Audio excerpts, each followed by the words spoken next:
everybody, and I'm going to try to keep this from being death by PowerPoint. This was adapted from another presentation that we do for garden clubs, and then we added a bunch of stuff in. So I'm going to move pretty fast. I know you guys can all read, so I'm not going to read every slide to you. I'll put the slide up and then I'll talk.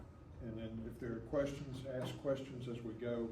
If you ask a question about something that I'm covering later, I'll tell you to wait and we'll get to that. So this is advanced orchid care, and there's like, by advanced orchid care, you mean a couple of things. One of them is I wanted to grow the orchids I'm growing better. I want to take them to the next level. It's not blooming, I want it to bloom. I've gotten it to bloom, now I want it to be like the plants that you see in the show out here. And then there's also growing advanced orchids, which is to grow orchids that are beyond the ones that you see in the show, that are harder to grow, that may take more advanced, more careful care and other conditions than those out there. So we'll talk about some things. This is applicable to all of those things. And what we mean really is we're just diving a little deeper into some of the aspects that you already know about. You already know you have to water your plants and that they need fertilizer occasionally. So we'll just talk a little bit more about that in depth to try and help you make decisions about how to care for them. So when we grow these plants indoors, we grow them based on how they grow in nature, because that's really what we're trying to do. We're trying to mimic the conditions that the plant's adapted to wherever it came from. And we answer these questions to try and figure that out. Now, for a plant that actually is something that derived pretty much right from nature, well, we can go look at the weather where it grows. We can ask people who live there what the conditions are. If it's a cross, like a lot of these, between two things that maybe come from different places, that's kind of a head scratcher. Now you've got to kind of like, well, is it more like this parent or this parent? Is it halfway in between those parents? So you're going to have to look at it, use some judgment, maybe experiment and see how your plant is reacting to what you do. But you know, and when you do that, keep an eye on it, because if you turn your back too long, that's when they die. So know your orchid. You're going to see that phrase a lot in this, and that just means know the ancestry of the orchid, where it came from. Is it from Southeast Asia, from Africa, from South America, Australia? They have cool orchids there. They're really hard to grow, but they are beautiful. Okay, so these are all the different aspects that make up trying to grow an outdoor plant indoors in our house or in a greenhouse or a sunroom. And we'll talk a little bit about these, and we'll go fast or slow depending on how much you guys want to hear about this. So give me feedback as we're going. If I'm telling you things you already know, you know, tell me to move along, and otherwise tell me to talk more, because orchid lovers like orchids. We can talk about orchids all day. So the first one is light. Light is food for plants. They take light, they make energy from it, they grow. And there's several things about light that you can know. Those are the three big things right there. How bright is it? How long is the light on? And what colors make up the light that you're giving your plant? So first, our eyes are terrible at judging light. We're adapted to see this yellow-green color right in the middle of the rainbow is the color we see the very best. That's also one of the colors that plants use the very worst. So when the light looks really bright to us, it can look totally different to your plants. And so one of the things you learn is you look at the plant, you decide, again, based on its ancestry, what's in it. If it's a Phalaenopsis, some moth orchids that you see at Walmart and Lowe's and everywhere like that, we recommend those as beginner plants, because they are adapted in nature to conditions such that if you're happy in your house, the Phalaenopsis is probably happy too. It doesn't need real bright light. It likes the same kind of temperatures that people like. It doesn't need chilly nights, and it's not going to freak out if it gets down to 50. It's still going to be okay, but you don't want to let it get down there too long. Cattleyas, on the other hand, they have thick, waxy leaves. A lot of them are from South America. Some of them are up in trees, epiphytes that grow in the tops of trees. They get bright, direct sun.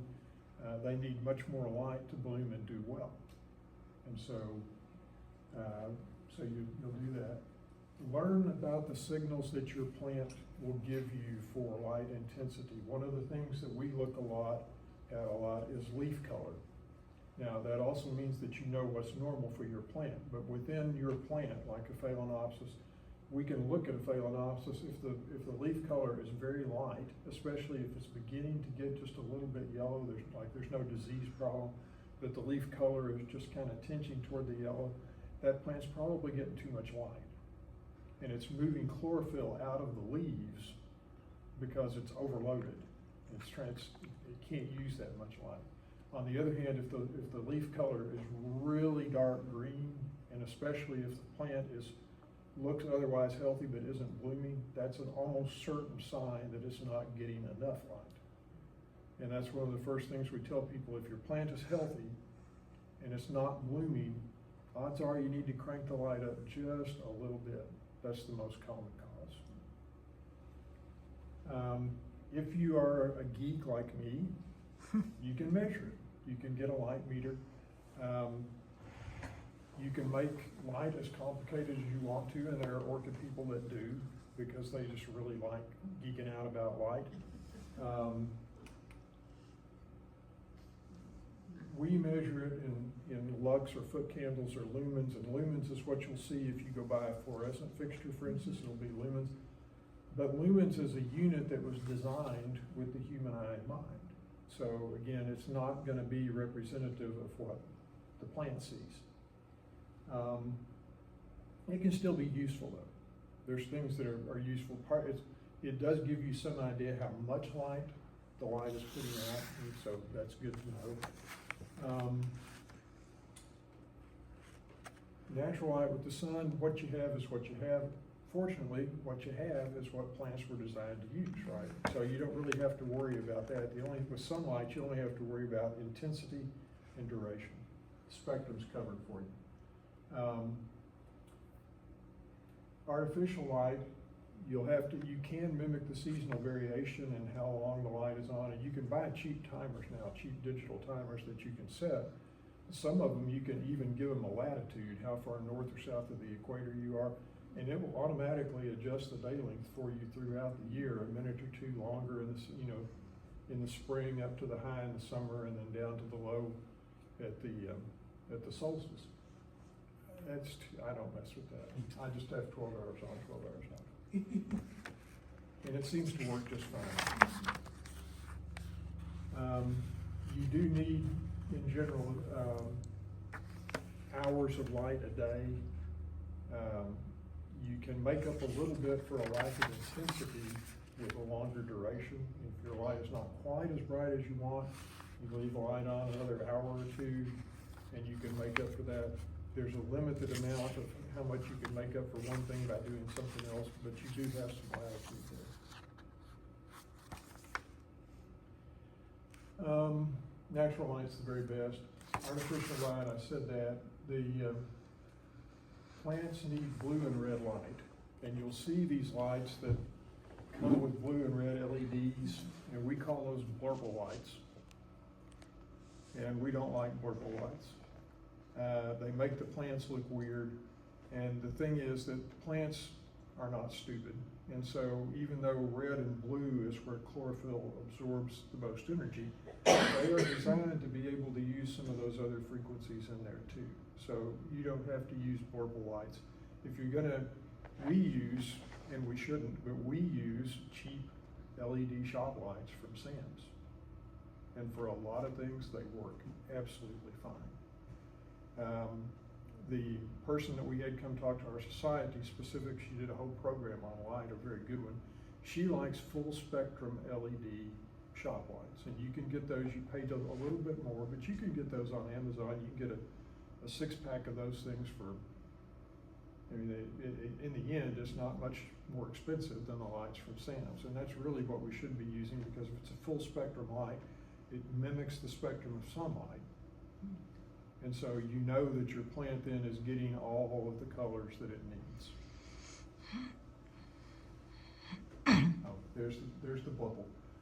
So if you're using, if you're going to use like shop lights from Sam's or something like that, if you don't want to go for the full spectrum one and have to worry about ordering them online, One thing to look for, you'll see what's called the color temperature. And all that means is that the higher the number, the bluer the light. The lower the number, the redder the light. And when you get up, the sun color of sunlight is about 6,300. So look for one that has 5,000 K or above if you're gonna use a cheap LED shop light. And again, if you buy one that says full spectrum, you don't have to worry about that, you're covered. Questions? Okay, so we'll move from light to water. Orchids need water. Water is also a killer. We see orchids all the time that come in, and when you pop them out of the pot, the roots are just wet. Because over time, all the media degrades. That bark just degrades and it turns into mush in the bottom. That mush holds way too much water. Most of the plants that we have out there in the show, in nature, those things are growing up on the side of a tree or a rock or something like that. It rains like crazy, they get absolutely saturated, then the sun comes out and they dry out. All that water drains off and they're dry. So there's no water standing around the roots. They like humidity around the roots. But if you leave water around the roots of most of them for too long, you'll rot the roots off. If you rot the roots off, the plant dies. So water is fatal. You know, this ice cube thing.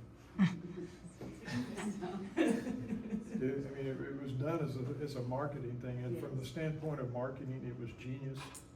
And I absolutely hate it, and every other serious orchid person I know hates it too. And you know, I read a thing the other day that just killed me. Somebody did a controlled scientific study to see if using ice cubes on orchids was detrimental to the orchids, and it was not. It just killed me. But still, please don't do it, okay? They just don't encounter many ice cubes out there in the jungle. They're not used to it. When I was in the Keys, they had the orchids in the trees like you were talking about.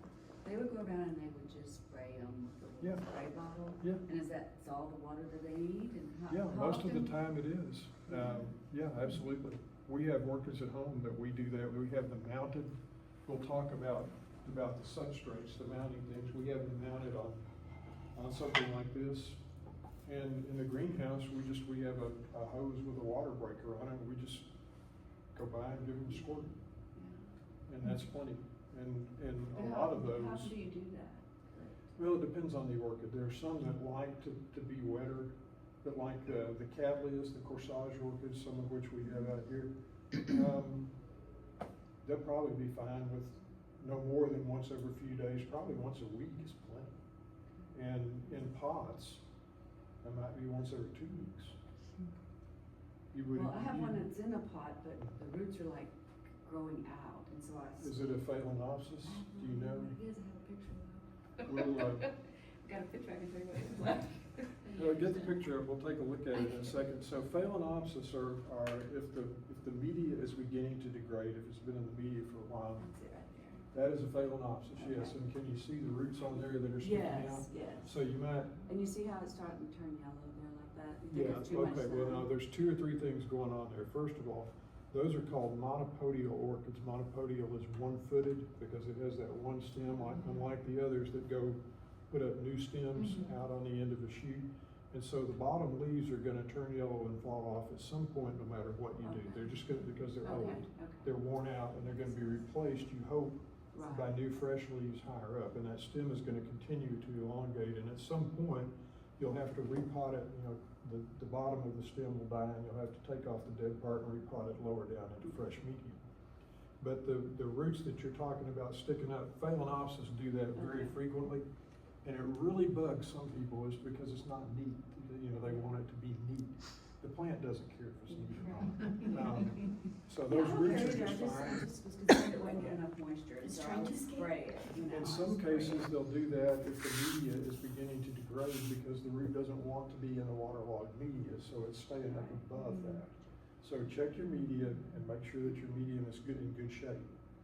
But if it bothers you, it's perfectly okay to repot it and put those roots further down. But if you do, when you take it out of the pot, set it in a container of water and soak those roots before you repot it, and before you try to get all the old media off.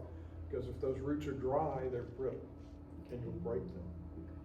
And if you soak them first, they become much more pliable and you can get the old media off easier, and plus you'll be much less likely to break them when you're dumping the new media into the pot with them. Okay, great, thank you. So anyway, you won't kill your orchid if you use ice cubes on it, but please don't. Actually, the Just orchid for that me. was given to me came with a little tag that said to use Is 3 it? ice cubes It's once a a week. trademark name. Well, it It's just a keeps you from trademark name, overwatering just it, add that's the ice. only thing, They yeah. put it on the tags, just add ice orchids. It's what it said. I know Yeah. it sounds silly, doesn't it? Yeah. So, Yeah. That's funny. so tap water, the question there, it's the classic question, what's in your water besides water? Well, usually there's always something. And the question is any of that good or bad for your orchids? Well, calcium and magnesium are two of the most common things that are in tap water. And conveniently, both of those things are actually good for orchids, at least in moderation. They're also the things that most commonly make water hard. So if you get too much of them in there, then it becomes a bad thing again, right? And how much is too hard? Well,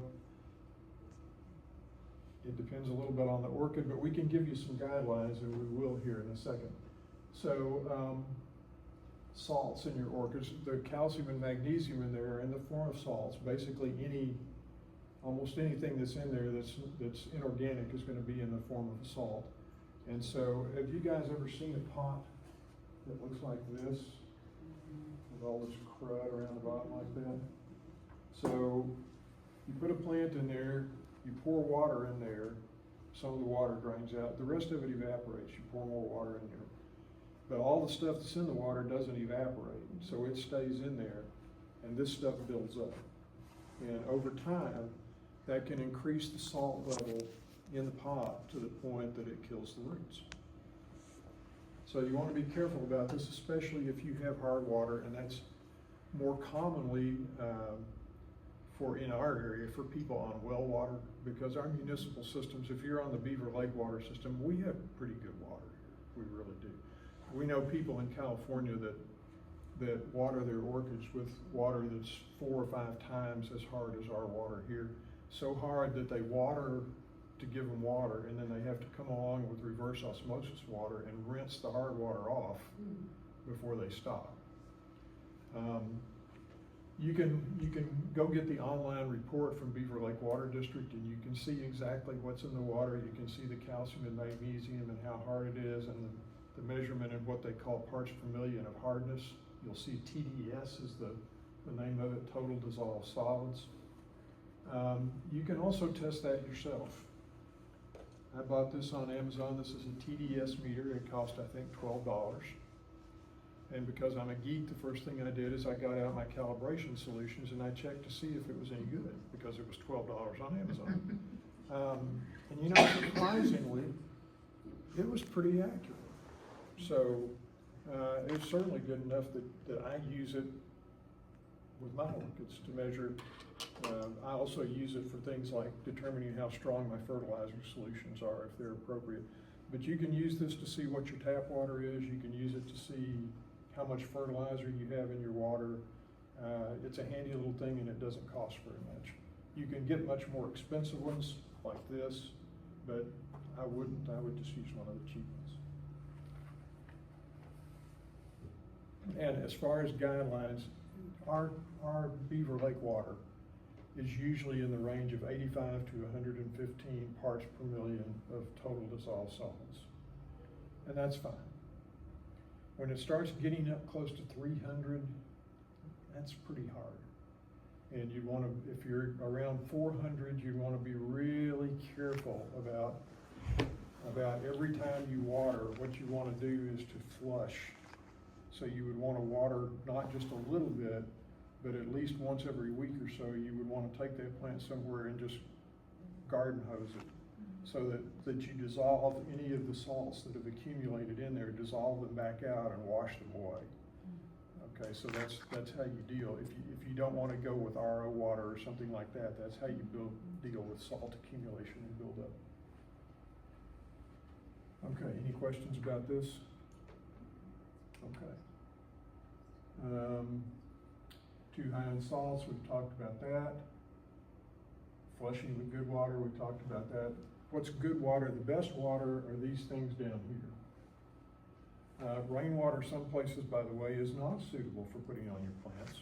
Our rainwater, I've tested it because I'm a geek, and it is suitable. It's very good. It has 6 to 8 parts per million of total dissolved solids, which is good. That's so good you can use it on carnivorous plants, and they can't stand any salts to speak of. So we have really good rainwater here.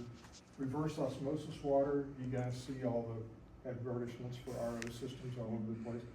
We have RO systems in our greenhouse. We drink tap water, but the plants get the good stuff. And the other alternative, if you just have plants, and that's the other thing I should mention, things like Cattleyas and Phalaenopsis are fairly tolerant. So when I said this 85 to 100 that we get here is fine for them, yeah, they're gonna be perfectly happy with that for years and years at a time. There are other orchids, if you get into some of the specialty orchids, that will not tolerate very many salts, and you may have to use better water for those plants. If you don't want to get an RO system and you don't want to collect rainwater, this is an alternative. And I do not own stock in this company, okay? This is the zero water filter, and it is the only water filter that I have ever tested or seen anybody else test that actually will produce water as good as an RO unit and almost as good as distilled water. And that's because the filter that they use is different from what you get in your Pure and your Brita and stuff like that. And those things take out what they say they take out. I mean, they're not lying to you about that. This just takes out a lot more. And you can make, I used to keep this one in my office. I had a few orchids on a windowsill up there.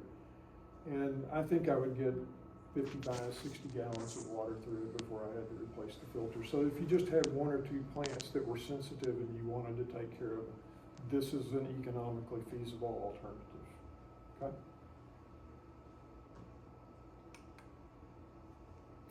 Fertilizer, again, if you want to start a fight, find a bunch of serious orchid growers and start talking about fertilizer. But the basics are that you can use any, there was a guy in here last night and he kept asking me, what fertilizer did you use? But no, what fertilizer did you use? And it's like, no. You're trying to be way too specific. Any good, well-balanced fertilizer that contains all the major and then the trace nutrients is gonna be just fine. The only thing you have to do is adjust the strength of it for what you're watering with it, right? Because the average potted plant in the American home will tolerate much more and will like much more food than what the average orchid will. Remember that these orchids are used to growing on trees. There's not many nutrients up there. You know, if a bird comes by and poops on it, or if a bug dies and lands in the roots, then there's some nutrients. The rest of the time, it's fairly nutrient poor environment up there. So they want a lower level of fertilizer than most of your other potted plants, like a lemon tree or a philodendron or something like that. So if you're not using an orchid, the main difference between orchid fertilizers and other fertilizers is that typically the orchid fertilizers are designed so that you'll be fertilizing at a lower strength than the others. If you're using a regular plant fertilizer, cut it to like 1/4 the strength that they recommend, and you should be just fine with it. And if you want to buy a dedicated orchid fertilizer, that's fine. Most of them are good formulations. Any of them that you get should be adequate. A lot of us that do this a lot, we buy something called the Michigan State University, the MSU Orchid Food. You can buy that online. It is designed for orchids. It was the result of research on what actually is taken up by orchids and what percentages. And you can get that from several sources online. And we grow lots of plants besides orchids, and we use it for everything. So you don't have to be real precise about that. When we say this feeding weekly, the 1/4 to 1/2 strength is for using non-orchid foods like I just mentioned. yeah, don't use azalea or camellia food for your orchids unless you are growing Cypripedium acaulis, which is a swamp growing orchid that likes really low pH, because otherwise it's gonna be way too low a pH. They're not gonna be happy. And if you're growing Cypripedium acaulis, I wanna learn how you're doing it.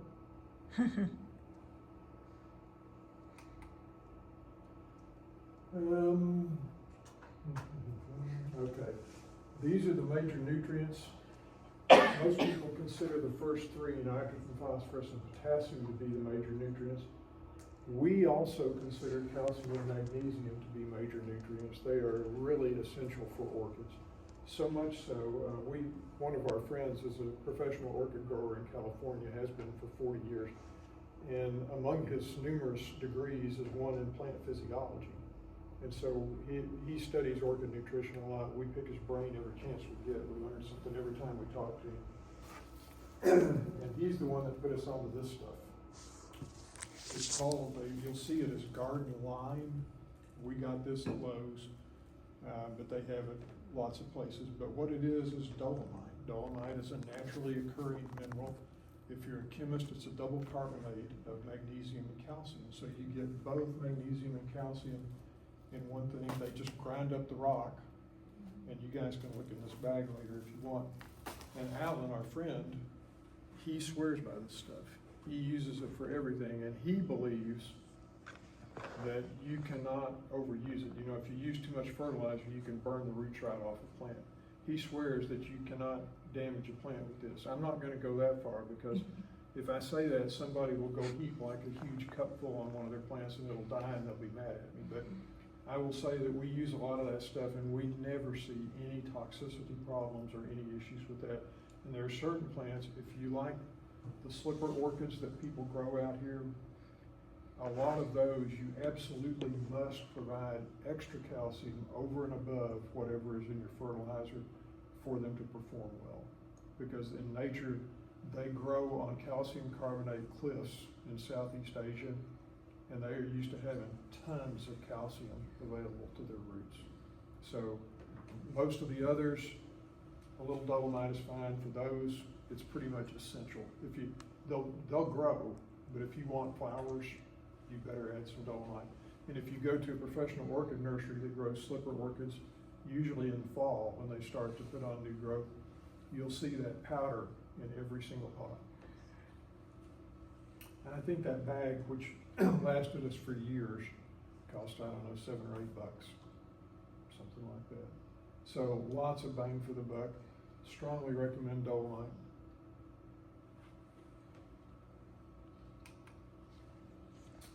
No, I already said all that.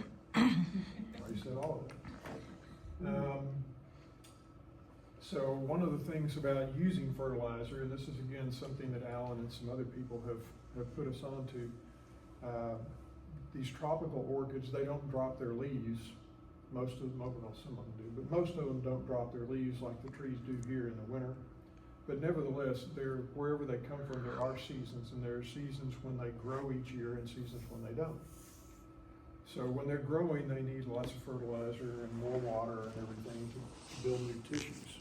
When they're not growing, they don't need as much water, and putting fertilizer on them is a waste of time because it's just going right through. They're not actually, if they're not building new tissue in the plant, they're not going to take up much of the fertilizer. So adjust your feeding based on when your orchids are growing. If you see new growth, start fertilizing. If it's stopped growing, then don't fertilize. If it's a plant that you've never fed and the problem is that it's not growing, you might want to feed it a little bit to see if that's the problem. Don't give it a big burst of fertilizer all at once, because that's a good way to burn the roots. But give it a little bit and see if that'll kickstart it. But if your orchid is growing and doing well and blooming and stuff, then feed it when it's active, don't feed it when it's not active. And there's some, in fact, that they have such a strong dormant season that you absolutely cannot water them when they're dormant, or you'll rot them. But most of these out here they're more tolerant.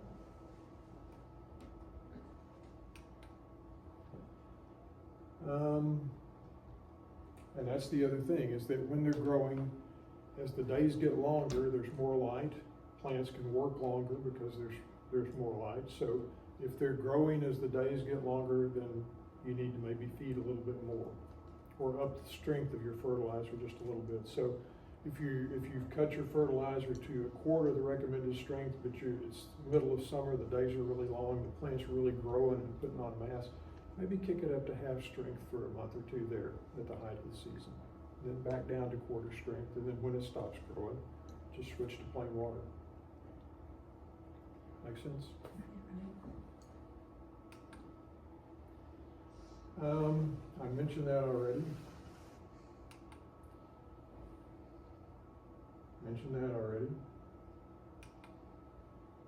Substrate. Okay. Again, you can start nearly as many fights arguing about this as you can about fertilizer. And the truth is that orchids don't use the substrate really for anything except support. Because remember, again, a lot of these things grow on trees in nature. They don't hurt the tree. The tree's just, as far as they're concerned, it's a prop. It holds them up where they can get the light. So you can use all kinds of things in your media, and when we grow them in pots, that's really unnatural in a way, because we're keeping the roots constrained down there within that pot, and they're used to being holding onto a tree. We've got some things here, and you guys are welcome to come look at all these. This is just a subset of the things that people put in orchid media. This is hydroton, the little round rocks, clay, hard fired clay. This is core, which is coconut fiber. Perlite, sphagnum moss, tree bark, which is heavily favored by a lot of orchid people. This is tree fern fiber. We use that for certain plants, especially seedlings. It's really good for seedlings. Pumice, I like pumice, although it's really kind of like perlite, it's just heavier. And charcoal, horticultural charcoal. So all of those things people mix in. The media that we're selling out there, which is a formula that our founder, Tom Larkin, put together, contains a mix of several of these things. There's 2 different sizes of bark so that you get different porosity so that water goes through it. There's charcoal to help absorb impurities and things. There's perlite, which is just for air spacing and more. It holds moisture but still lets oxygen into the roots, because the roots need oxygen, which is why they die if they get waterlogged, by the way. So you can use anything that works. We had a Phalaenopsis, the first orchid I ever bought. I bought it in 1976. We had it for close to 40 years, and at one point, it was on a windowsill in our living room, and the cats would get up there and knock the thing off. And we'd find it a week later on the floor out of the pot, and we'd stuff it. So finally, I went out to the front yard and I got a rock, just a big chunk of sandstone, Northwest Arkansas sandstone rock, and set the pot back in the windowsill. It was heavy enough that the cats didn't knock it off, and that plant was just fine. And it bloomed for years. So, there are people who tell you have to stand on one foot and to make the orchid. Whatever works for you works for you. And you can see anything that meets those requirements is fine.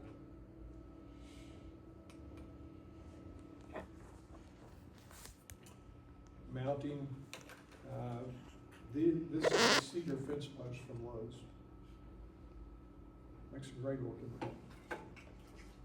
This is a slab of tree fern fiber. You'll have to order that or find it somewhere online. Lots of people like it because you can see it's very porous. You can see light coming through there. And so it holds moisture, but it lets lots of air flow through, which is one of the essential qualities of a good medium for an orchid. And so lots of people like this stuff. The only problem I have with this is that you can see it's going to do that from the first day you have it till it falls apart. So be aware. One thing I didn't bring is that I normally do. You can also get slabs of cork, just like wine bottle cork, and it's a lot of people really like that too. And it holds up. It's more porous than this, but it doesn't fall apart like this. But it is a little bit more expensive. It is a renewable resource. But it does cost a little bit more to use cork slabs. And you'll see some of the plants that are out there are mounted on cork.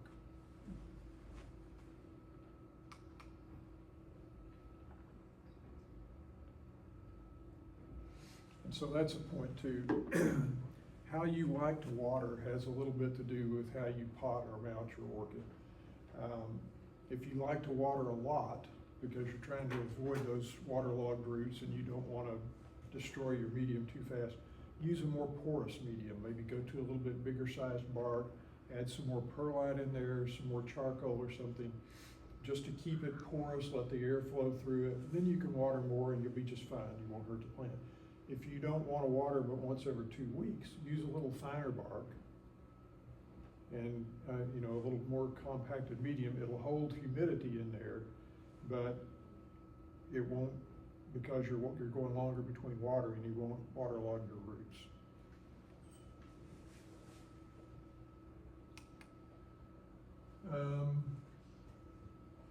Yeah. So with a lot of orchids, you have that choice. You can do anything that the orchid's happy with. And there are some, and again, this has to do with know your orchid. There are some that if you look them up, every picture you see of them in the wild, they're growing horizontally along a tree branch, okay? So if you try to stick that thing in a pot, if you're lucky, it'll grow along the top. If you're not, it'll die. If you try to mount it vertically on one of those slabs, it's not gonna like it. It's gonna be trying to grow out sideways. And because it's oriented incorrectly, it won't be happy. So it's really better then just to put it on a mount and set it on a bench somewhere and let it do its thing. There are some of the Phalaenopsis, not so much the ones you're gonna get at Lowe's around here or anything, but you'll notice that when you water an orchid root, if you really water it good, you know, it has that kind of silvery gray coating on the roots, elements, what that's called. And when you get that saturated, it's a layer of special water absorbing cells. And when you get that saturated, they turn transparent and then the root turns green. You can see the green underneath that layer. That green is chlorophyll. So because these orchids are growing on trees, the roots are often exposed to the sun too. So the plant smartly takes advantage of that and puts some chlorophyll in the roots too. So not all orchids do that. Cattleyas never do, that I know of. Phalaenopsis in particular do. So some people like to use a clear pot or to mount the orchid. And Phalaenopsis do very well mounted. The other thing that you can do if you mount a Phalaenopsis is that typically, because it will be mounted here, the roots will run down, they'll get good light. The crown will be tilted a little bit, which will mean that when you water, water will run out of it rather than staying in the center of the crown, which is a key source of crown rot, which can kill a plant in like 2 days.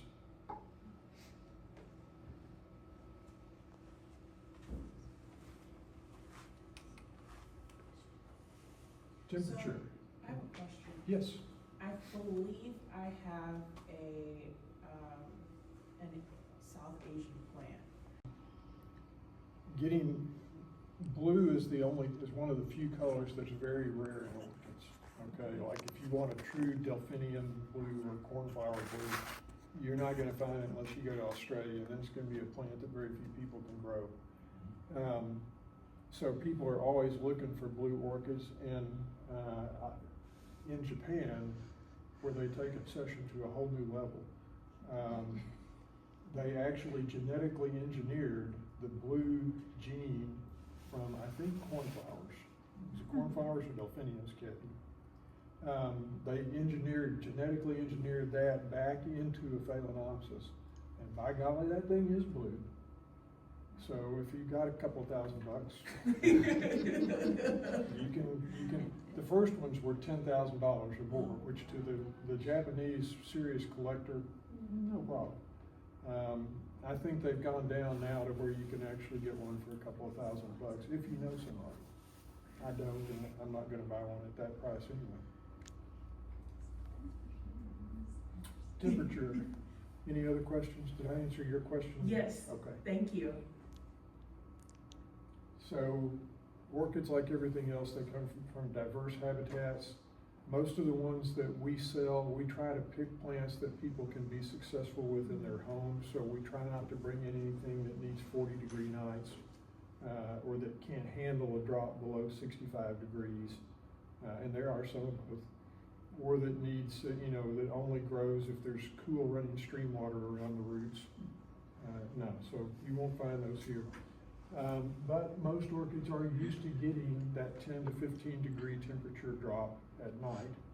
And that helps them, a lot of times will help them initiate flowering.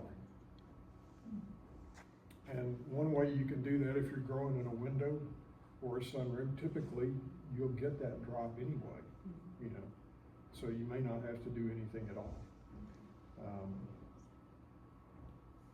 But be aware, and you might check the temperatures and see what kind of temperature drop you're getting, which I'll talk about in a minute.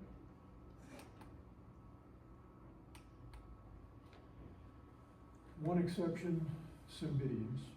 These are absolutely beautiful things. You'll see a few of them in different exhibits in the show out here. A cymbidium can have a spray of flowers. This long could be 20 or 30 flowers on there, and each flower can be, that size, and you can see some of the colors here.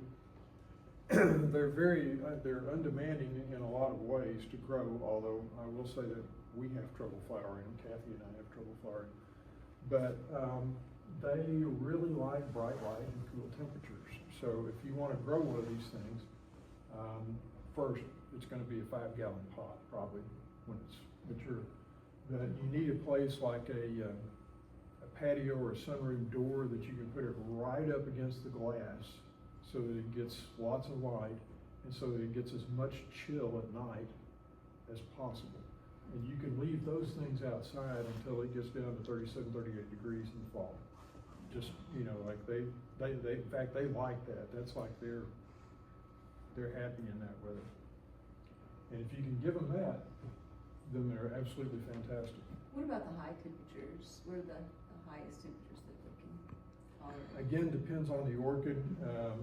There are some delicate orchids that, when it gets to 95, they're pretty much toast. Most of them, in our greenhouse, they can take 100 degrees because they do. Now, we have fans blowing all the time in there in the summer, but you get so much heat gain in a greenhouse that keeping it cool in the summer is really a problem, and it gets hotter in our greenhouse than what it should. But we hardly ever lose anything to heat. Now there's some genera of orchids. There's one called Masdevallia, and I'm just going to mention that. They are cool growing orchids from South America. They grow up in the mountains, cloud forest, and they are notorious for dying in the heat. And what that means is that there are no Masdevallia growers in Arkansas. And we've tried. We've tried the heat tolerant. There's supposed to be a few that are heat tolerant, not around here. But most of them, 60 to 90, anywhere in that range is good.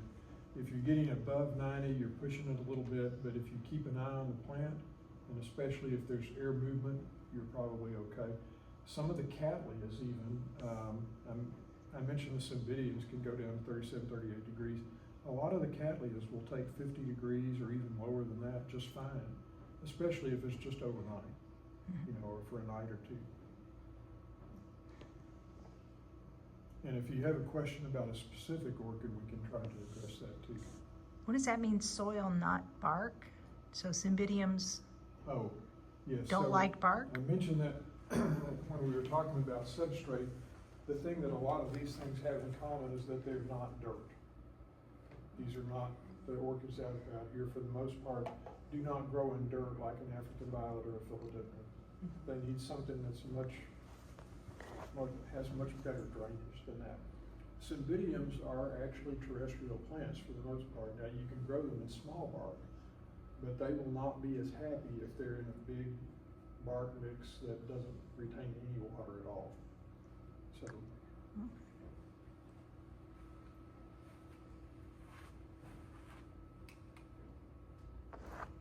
We talked about that. So one thing you can do, feel the leaf surface when it's warm. the leaf is a working machine. It's absorbing energy and it's making sugar for the plant to use as food. And like any working machine, it generates heat. If you feel the leaf and the leaf is hot, then it's too hot, okay? If it's warm, that's okay. But you'll notice a lot of times, I mean, it's not exactly like putting your hand on something black in the summer that's just, you know, like gonna burn your hand. But you'll see that there is a temperature differential when the leaf is getting light, that it is a little warmer than the air around it. And so keep an eye on that. If it starts to feel really warm to the touch, then the plant's too warm for sure, okay? One other thing is that you can look at the color again, that when the leaf when it's getting too much light, the plant's gonna try to move chlorophyll out of the leaf because it can't use all the energy that's hitting the leaf. And if the leaves start turning lighter green, now there are people who say that's good. They say, let it use as much as it can because it'll grow faster. Well, there's some plants that just don't like that. If you push them beyond what they're comfortable with, it's detrimental. So watch the colors. Look for a good medium green for most of the orchids, and that's what you're looking for.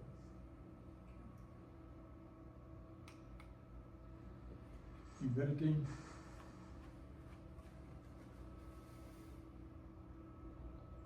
The average American home is drier than the desert, especially in the winter.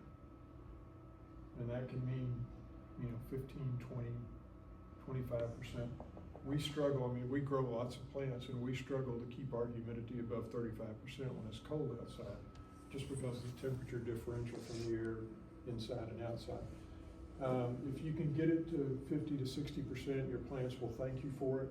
That will help. The other thing that will help them do is if the humidity is higher, they transpire less water vapor out through the stomata when they're trying to absorb carbon dioxide and make food. And so you will probably not have to water quite as often. And the other thing that you will do is strongly discourage spider mites. Spider mites love heat and dry. They hate cool and wet. And if you water enough, like in our greenhouse, we know that there's spider mites around, but we don't have any problem with them because we water so much that they just can't stand it. And if you've grown African violets or cyclamen or something like that, you know that mites can go from 1 or 2 mites to a complete infestation in a week if you're not careful. So water, and that's our first line of defense. If you see insects on something, spray them off.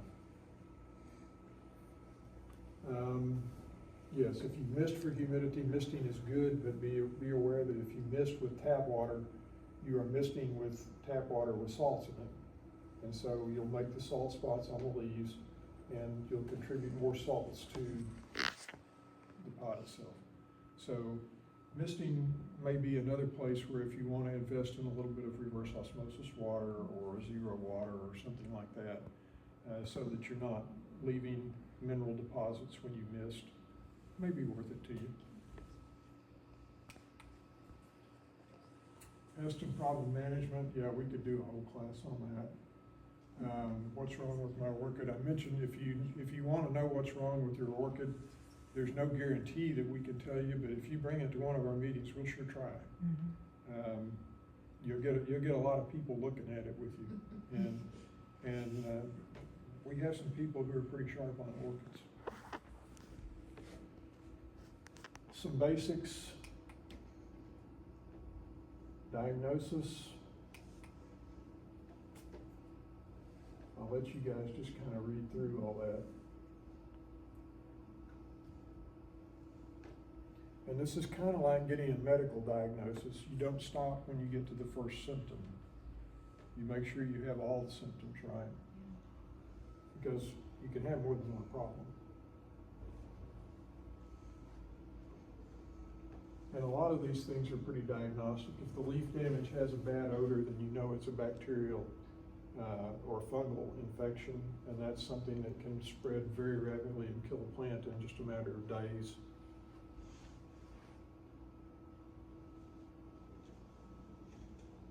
So look at all that stuff. look at the roots. Don't be afraid to pop it out of the pot so that you can get a look at the roots. I mean, you pop it back in there and dump the media back in if there's nothing to see. That also gives you a chance to see if the bark or whatever other media is decomposed. If it looks like dirt in there and not bark anymore, you absolutely need to repot. So what's the color of a healthy root? Okay, for some of them, it's gonna be white. For a lot of orchid roots, it's gonna be kind of a grayish silver. If they're wet, it may be green. And then if it's growing at the tip, there's going to be a tip that is not gray or green, that's kind of a brown color usually.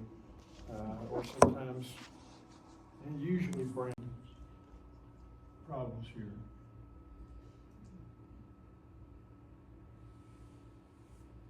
I was waiting for the gas before. Yeah, I did.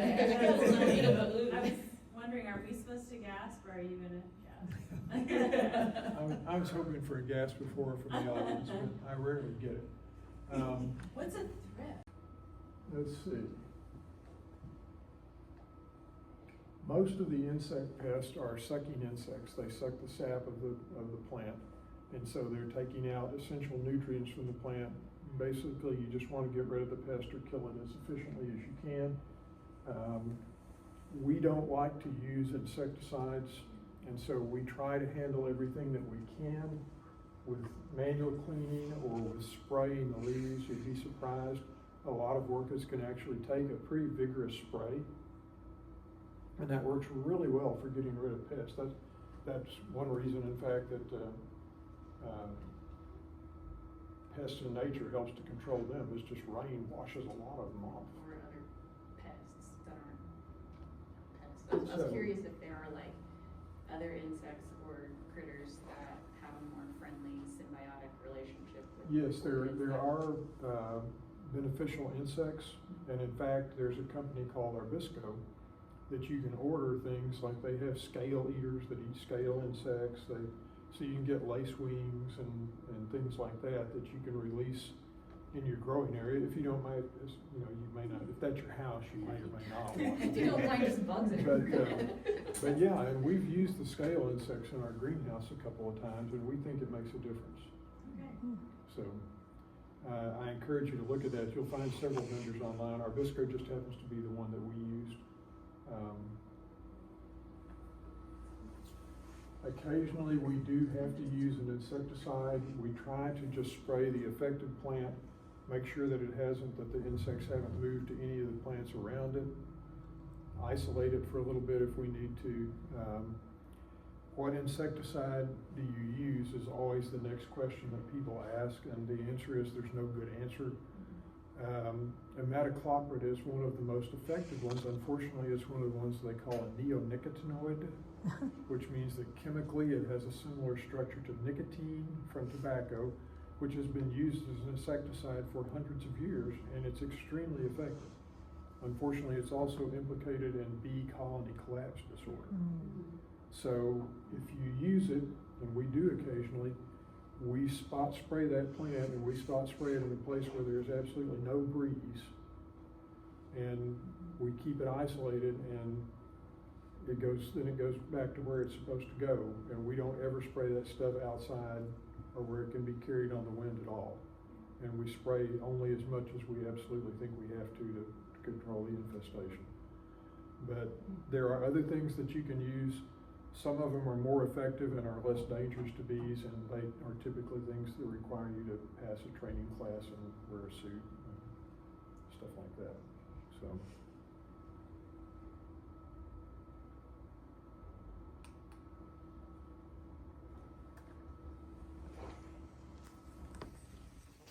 you can read this. This bacterial infections smell like rot.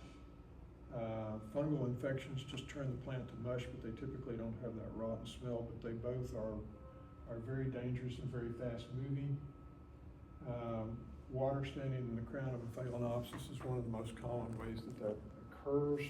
There are growers who religiously tip the water out of the crowns of their plants after they water, and it's not a bad thing to do. if you have, in the humidity of an average house, it will probably evaporate out fast enough anyway that you really don't have to worry about it, but, you know. What can you do about that?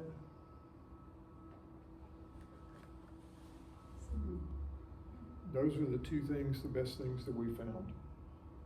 We use cinnamon as a fungicide all the time. Excuse me. The 3% hydrogen, I mentioned Alan Koch, who's our friend that has the plant physiology degree, and so orchid grower and so forth. He put us onto this hydrogen peroxide. And you'll see that on the net, and you'll see other people say, oh, that's hogwash, it doesn't really do anything. We had a phalaenopsis that got crown rot. And as I say, normally 2-3 days maybe, the whole plant's mush and it's dead. And so we had nothing to lose. So we took his advice. We went and got a fresh bottle of hydrogen peroxide, poured half over, all over the crown, down through the roots and everything. Poured the other half the next day. Same 3 or 4 or 5 days. The plant recovered. So, you know, I mean, coincidence, miracle, you be the judge, but we became converts, and so we use hydrogen peroxide a lot now. In any time we suspect a bacterial or fungal thing, that's like the first treatment, and then for fungus we add cinnamon. I heard when you're repotting it, typically they spray it on the roots before they repot it. Is that correct too? Or is that a minute? We typically do not spray anything on the roots when we're repotting. Okay. What were they But a spraying lot of on? internet people talk about that, how Spray important that what? is. I've never done it either, but What are they spraying on the Spraying the roots? hydrogen peroxide. Hydrogen, right, it won't hurt anything. Okay. There are people who are worried because it is a disinfectant, right? That's what people use it for. So, and the free oxygen is very reactive, which is the whole purpose of it. But it decomposes so fast, it's not gonna, we've never seen it hurt any plant, even the finest, most delicate root hairs. We've never seen hydrogen peroxide harm them. Okay. So, now, only use the 3%. You can get stronger solutions that people use in styling hair and stuff like that. Absolutely do not use that stuff. So when you repot Infections, mention that. Virus is incurable. Mention that. We've talked about a lot of this. So this is a fantastic resource, and we'll stop on this slide here because it's a good place to stop, and you guys have been very tolerant. They have a website, and these are serious orchid people, and they have some really good people on orchid problems down there, and they've put together a huge amount of information that's accessible to anybody. And so if you don't know what's wrong with your orchid, go look around here. They've put pictures of orchids with every kind of problem imaginable out there, including pictures of orchids with viruses. And so if you go to this website, you can compare pictures. And what's more, if nothing looks right to you, or if you just want to, you can take a picture of the problem areas of your plant. You can send it to them, and they will get back to you. Wow. So take advantage of this resource. Take advantage of us. Come see us. Take advantage of these guys too. Okay? So I think that's probably a good place to stop. Any last questions? Did I convince you that I was actually okay to teach an advanced orchid? Yay! Thanks, everybody.